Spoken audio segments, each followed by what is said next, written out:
थोड़ा सा हमें भी दूध दे दो, ये चाह जो है सारे जिद तो कर रहे हो, हम क्या तुम्हें। बिस्मिल्लाहिर्रहमानिर्रहीम, अस्सलाम वालेकुम। मैं राना खालिद कमर आपकी खिदमत में हाज़िर हूँ राइज टीवी से। मेरे साथ मौजूद हैं पाकिस्तान की film industry, showbiz industry, TV industry legend Khawaja Saleem. एक ऐसा नाम है जो दुनिया भर में पाकिस्तान ड्रामे की पहचान बन चुके हैं। तो ख्वाजा साहब से उनकी ज़िंदगी के हवाले से गुफ्तगू करते हैं। ज़िंदगी का ये सफ़र कहाँ से शुरू हुआ और उसको थोड़ा सा हमें मेरे नाज़रीन को बताएं। मैं क्या बताऊं, most of people know it कि मैं when I was kid, I was just 7 years old, तो मैंने I started my career from school life में। गज़लें गाने का शौक़ था, गाना वाना गाने का शौक़ था। तो स्कूल में एक प्रोग्राम हुआ करता था बज़्म अदब, तो मुझे उसमें कोई हिस्सा नहीं लेने देता था। अच्छा। तो एक दफ़ा मैं स्कूल में बहमी बैठ के, उस वक्त बड़ी गज़ल हिट थी, अर्ली 70s की बात कर रहा हूँ, तुम जिद तो कर रहे हो, हम क्या तुम्हें। कैसे, हमें क्या पता, हमें नाज़रीन क्या पता कैसे वो गुनगुना के हम लोग। तुम जिद तो कर रहे हो, हम क्या तुम्हें। ये मेहदी हसन साहब की उस वक्त बड़ी सुपर दुपर हिट गज़ल थी। तो मैं ऐसे ही इधर ना वो गुनगुना रहा था, तो मेरे पीछे मेरे टीचर खड़े थे, अल्लाह की रहमत करे, उनकी डेथ हो गई, जैदी साहब। तो वो सैयद थे, बड़े नफीस आदमी और बहुत ही अच्छे। तो मैं जो गा रहा था वो पीछे से आएंगे, अबे ख्वाजा उल्लू ये तू गा रहा था। मैंने कहा तू इतना अच्छा गाता है तो तू बज़्म अदब में क्यों नहीं। मैं क्या सर, मुझे उधर कोई घुसने नहीं देता। तो फिर अगले दिन से उन्होंने मुझे बज़्म अदब में मौका दिया। मैं वहाँ फिर चुटकुले करने शुरू हो गया। फिर ये वहीं से मुझे रेडियो पे प्रोग्राम चलता था गहवारा, बच्चों की दुनिया। जी जी। तो बहुत बड़े बड़े स्टार उसमें होते थे, बहुत बड़े बड़े, मैं कई हज़ार लोगों के नाम ही भूल गया हूँ, ऐसे बड़े बड़े लोग थे। तो मुझे उसमें उन्होंने उधर भेज दिया। रेडियो में मेरा प्रोग्राम क्लिक हो गया बच्चों की दुनिया के नाम से। ये रेडियो पाकिस्तान पिंडी की बात कर रहे हैं। रेडियो पाकिस्तान आज़ाद कश्मीर तराड़ खल था पिंडी में। अच्छा, ओके। था पिंडी में, लेकिन उसका नाम था आज़ाद कश्मीर तराड़ खल रेडियो। तो वहाँ से फिर पिंडी टीवी पे भी, पिंडी रेडियो पे भी ठीक है वो प्रोग्राम। तो मेरा नाम थोड़ा थोड़ा उस वक्त चूँकि होता ही या थिएटर था या ये होता था रेडियो ज़्यादा प्रोमिनेंट होता था। हाँ, तो वो मेरे जो थे ना बेसिक टीचर, वो गफरान इम्तियाज़ी साहब थे। उनके पास मैंने फिर ड्रामा किया। उस वक्त सीरीज़ चलती थी प्लेटफॉर्म, उसमें मैंने एक जेब कुतरे का कैरेक्टर किया। फिर वो चूँकि टीवी अकेला होता था, फिर आहिस्ता आहिस्ता बड़ा। फिर 1978 में मैंने ड्रामा किया, वो master stanza TV theatre series चलती थी आज़म खुर्शीद साहब का, अल्लाह की रहमत करे।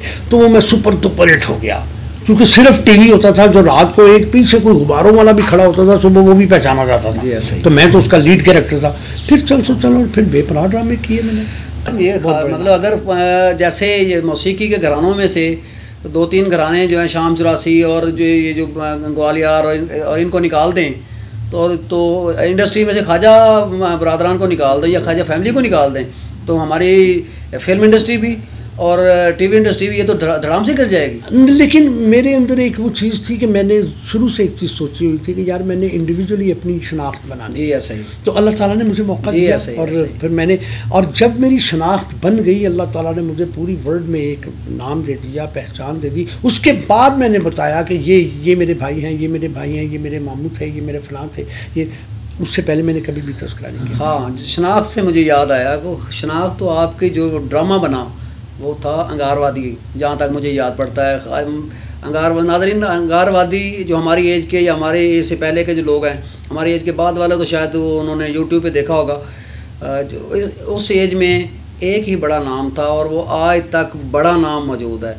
ख्वाजा साहब ने मेजर नौलखा का किरदार अदा किया था अंगारवादी ड्रामे में। तो ख्वाजा साहब के नाम के साथ वो ऐसा जुड़ा कि ख्वाजा साहब बावजूद इसके कि बड़े बड़े करैक्टर इनके क्रेडिट पे हैं, लेकिन वो जो छाप है वो आज भी इनकी पहचान है। तो ख्वाजा साहब उसको कैसे देखते हैं? मैं ये देखता हूँ कि मेरे नज़दीक वो ड्रामा ऐसा था जो बड़ा रियलिटी पे बेस करता था कि कश्मीर में क्या कुछ होता है। और मैंने भी कुछ चीज़ें ऐसी देखी थी स्क्रीन्स पे या आउट ऑफ स्क्रीन, ऐसा महसूस किया था कि वो कैरेक्टर जो था मैंने ज़हनी तौर पे वो ये समझ लें कि रिवेंज था एक, वो मैंने एज एन एक्टर रिवेंज लिया था उन लोगों से जो वहाँ पे वैसा जुल्म कर रहे हैं। तो अल्लाह ताला ने उसमें बरकत डाल दी और आज मैं ये समझता हूँ कि आज की जनरेशन जो है वो भी मुझे बहुत ज़्यादा उस हवाले से। अच्छा, आपके उस करैक्टर को बहुत बड़े बड़े इंडियन एक्टर ने भी जो है ना वो कोशिश की है उसको कॉपी करने की, तो उसको वो कर सके नहीं कर सके, इसके हवाले से सुना है किसी ने कहा भी था कि भाई आपने जो काम 3000 में कर दिया, हम 3 करोड़ लेके भी नहीं कर सके। वो कौन थे? वो इंडियन आर्टिस्ट हैं शाहरुख खान। अच्छा, जिन्होंने लेटर लिखा था। अच्छा, कि ख्वाजा सलीम जो काम तुमने 3500 के चेक के लिए, मतलब शाहरुख खान ने आपको लेटर लिखा कि जो आपने मामूली से पैसे से इतना बड़ा करैक्टर किया, वो मैं 3.5 करोड़ लेके भी नहीं कर सकता, क्योंकि कंपटीशन में ड्रामा चला था अजनबी उनके इंडियन टेलीविजन पे, वो that was not hit play. Of course cast उनकी बड़ी है, उनकी सबसे बड़ी कास्ट की बात नहीं है, वहाँ पे ऑडियंस इतनी ज़्यादा है फिल्म देखने वाली, वो क्योंकि हम 25 करोड़ हैं, वो 135 करोड़ है, वो 110 करोड़ हमसे ज़्यादा है। तो वो 5-5 रुपए की टिकट लेके अगर 200 करोड़ बंदा 100 करोड़ बंदा फिल्म देखता है तो वो खरबों में चली जाती है, वो एक अलग बात है। लेकिन ये है कि आर्टिस्ट जो है, एक्टर जो है, वो मैं ये समझता हूँ कि पाकिस्तान में बहुत बड़ा है। ख्वाजा साहब, इसमें कोई शक नहीं है, अल्हम्दुलिल्लाह पाकिस्तान ने बहुत बड़े बड़े एक्टर जो है ना वो पैदा किए हैं, फ़न के हवाले से पाकिस्तान का एक नाम है। इंडियन जो हैं वो प्रोफेशनल, आप उनको कैसे देखते हैं प्रोफेशन के हवाले से, कि वो प्रोफेशनल 100% प्रोफेशनल हैं, उनके प्रोफेशनलिज्म बहुत ज़्यादा है, या वो बस ऐसे ही है कि चलो यार पाकिस्तान को कॉपी किया और फिर उसको हिट किया और निकल गए? नहीं, प्रोफेशनली अगर ईमानदारी से बात की जाए तो वो हमसे बहुत आगे है। अच्छा, इसमें कोई शक नहीं है, they are very much professional. और सबसे बड़ी बात ये है कि वो टाइम के बड़े पाबंद हैं। हाँ, मतलब अगर किसी आर्टिस्ट को 10 बजे कैमरा ऑन का टाइम मिला हुआ है और उसका अगर मेकअप होना ये होना है तो वो सुबह 6 बजे शूट पे पहुंचा होता है, 10 बजे तक वो तैयार होता है और 10 बजे वो कैमरे के सामने होता है। हमारे यहाँ जो है ना बैड लक, उतने बजे घर से निकलते हैं? नहीं, उतने बजे नहीं, उसके 4 घंटे बाद घर से निकलते हैं। और वो जो प्रोड्यूसर होता है हमारा, वो बेचारा गेट पे चक्कर लगा रहा है। आप ये समझते हैं कि हमारी फिल्म इंडस्ट्री की जो बर्बादी की बुनियाद भी ये शायद एक वजह ये भी हो सकती है? एक वजह नहीं, यही सबसे बड़ी वजह। अच्छा, यही सबसे बड़ी वजह है। देखिए हमारे यहाँ राइटर बड़े अच्छे हैं, डायरेक्टर बहुत अच्छे हैं, एक्टर बहुत अच्छे हैं, लेकिन सिर्फ और सिर्फ टाइम के पाबंद नहीं है। मतलब एक काम अगर 10 बजे शुरू होना है तो वो 3 बजे दोपहर को शुरू होगा, और 10 बजे जो काम शुरू होना है वो समझ लें कि शाम को 6 बजे तक होना है। जो 3 बजे शुरू होगा तो 6 बजे तो शिफ्ट खत्म हो जाएगी। भाई साहब, आप मुझे वो अंगारवादी के हवाले से, जैसे उनमें नौलखा का जो किरदार था वो आपका बड़ा मारूफ किरदार था, उसमें 2 वाक़यात आपके साथ बड़े मंसूब किए जाते हैं कि एक तो एयरपोर्ट पे किसी खातून ने देख के वो आपको जो है ना वो थप्पड़ छप्पड़ जड़ दिया था, और एक जो है वो राज बब्बर ने वो जो आप इंडिया जा रहे थे उसमें भी, उस हवाले से थोड़ा सा। मैं वो जट ब्रादरान के साथ इंडिया जाना था तो आई नेवर न्यू कि मैं वहाँ हिट लिस्ट पे हूँ या ये हूँ या वो हूँ। अभी भी अगर आप वो वेबसाइट में चेक करेंगे तो मेरा नाम आज भी वहाँ पे इंडिया जाने वाले एक्टरों में मैं और अब्दुर्रऊफ खालिद, अल्लाह की रहमत करे, उनकी डेथ हो गई है, तो वो दोनों हम बैन। और उसी ड्रामे की वजह से बैन? उसी ड्रामे की वजह से। और हुआ ये था कि जट ब्रादरान के साथ मैं जा रहा था, आई नेवर न्यू कि मेरे साथ ये वाक़या है या नहीं है, मुझे नहीं पता था। तो हमने बाई फुट को क्रॉस करना था वाघा बॉर्डर से। तो वो जब हम वहाँ पहुँचे तो सामने राज बब्बर और मेरे ख्याल में उनकी शायद वाइफ थी, और भी बहुत से लोग खड़े थे। उन्होंने दूर इशारे से ऐसे कहा कि तुमने नहीं आना। मैंने कहा पता नहीं किसको कहने, मैंने ऐसे उसे देखा तो अब्बास जट, हसन फजल जट, जो उनके सबसे छोटे बड़े अच्छे सिंगर हैं, उन्होंने मुझे कहा कि तुसी नहीं जाना खाया साहब। मैंने कहा क्या? कहना वो राज बब्बर मना कर रहा है कि तुसी नहीं आना। खैर वो चले गए, मैं पीछे मुड़ा तो अपने हमारे जो सिक्योरिटी वाले थे, मैंने उनसे पूछा, मैंने कहा यार ये क्या है? उन्होंने कहा खाया साहब आपने नहीं जाना क्योंकि आप वहाँ पे बैन हैं और कोई पता नहीं कि इंडिया में आप एंटर हो तो आपको मार दे। ये मुझे पता नहीं है इस बात का कि मैं इतना वो, बहरहाल मैं वापस चला गया। बाद में मुझे जब वो वापस आए फजल जट वगैरह तो वो कहने के खाया साहब शुक्र करो तुसी नहीं गए, उसे तुम्हारे खिलाफ ही बड़े ने उस। लेकिन एक चीज़ मैं आज भी मुझे याद पड़ती है, हमारे वो सिंगर हैं जो इंडिया गए थे, अल्लाह करी की रहमत करे, परवेज़ मेहदी साहब और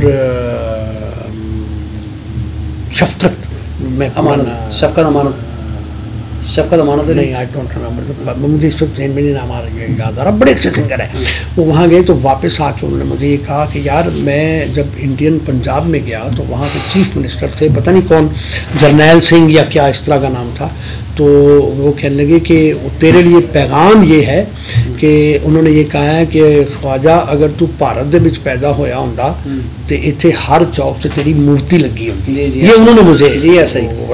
तो मैंने उनसे जवाबन ये कहा, मैंने कहा यार शुक्र है मैं भारत में पैदा नहीं हुआ, वरना आज मैं भी इंडिया में कहीं ना कहीं भगवान बना बैठा होता, मूर्तियाँ होती थी भगवान होता। तो मैं चुप कर गया, लेकिन बहरहाल उनकी मोहब्बत है और उनका वो है। और वो जो एयरपोर्ट वाला वाक़या, एयरपोर्ट पे तो ऐसे हुआ ना कि एक वो अच्छा वो थी वो औरत बहावल नगर की कोई, अच्छा जी, बड़ी अच्छी हमारे इलाके की, वो सारे इलाके अपने ही नहीं, तो बहावल नगर की थी। उसके साथ एक खातून थी, शटल कॉक पहना हुआ था और कोई डिसेबल थी जिसकी टांगें ख़राब थी।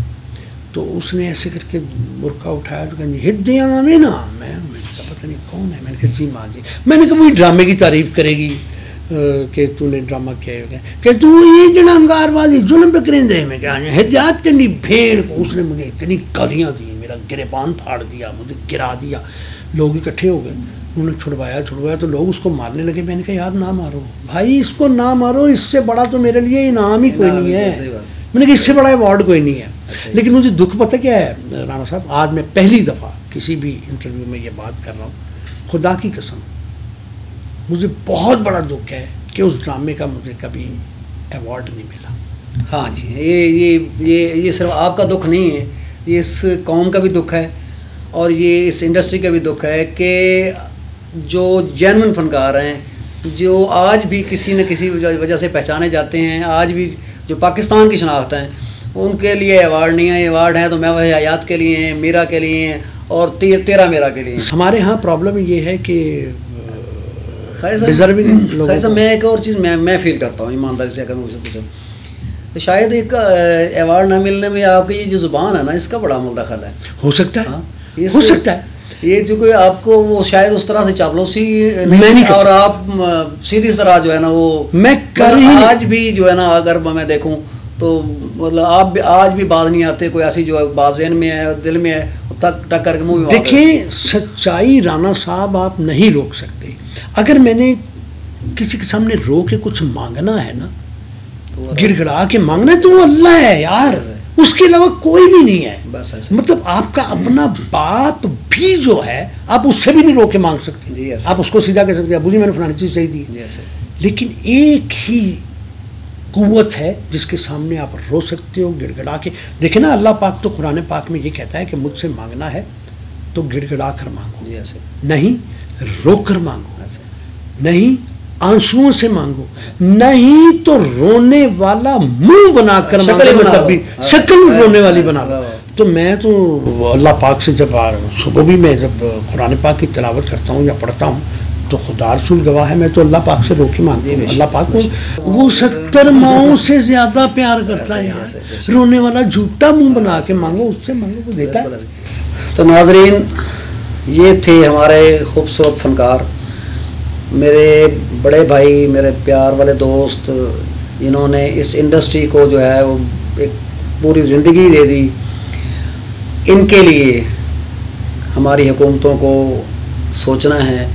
ये प्राइड ऑफ परफॉर्मेंस से भी अगर कोई बड़ा अवार्ड हो तो वो उसके हकदार हैं। प्राइड इनके हवाले से मैं ये समझता हूँ, बड़े ईमानदारी से समझता हूँ कि जिनको दिए गए हैं वो उस अवार्ड से बहुत छोटे हैं। ये उस अवार्ड से भी बड़ा फनकार है।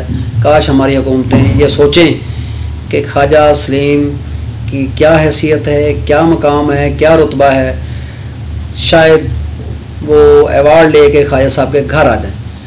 तो मैं हुकूमतों से दरख्वास्त करता हूँ, वज़ीर आज़म से दरख्वास्त करता हूँ कि ख्वाजा साहब को उनका हक़ उनके घर पे आके दें। आज के प्रोग्राम के लिए इतना ही। अगले प्रोग्राम में फिर खूबसूरत किसी इंसान को, किसी खूबसूरत फनकार को, किसी बड़ी शख्सियत को आपके सामने लेके आएंगे। तब तक इजाज़त।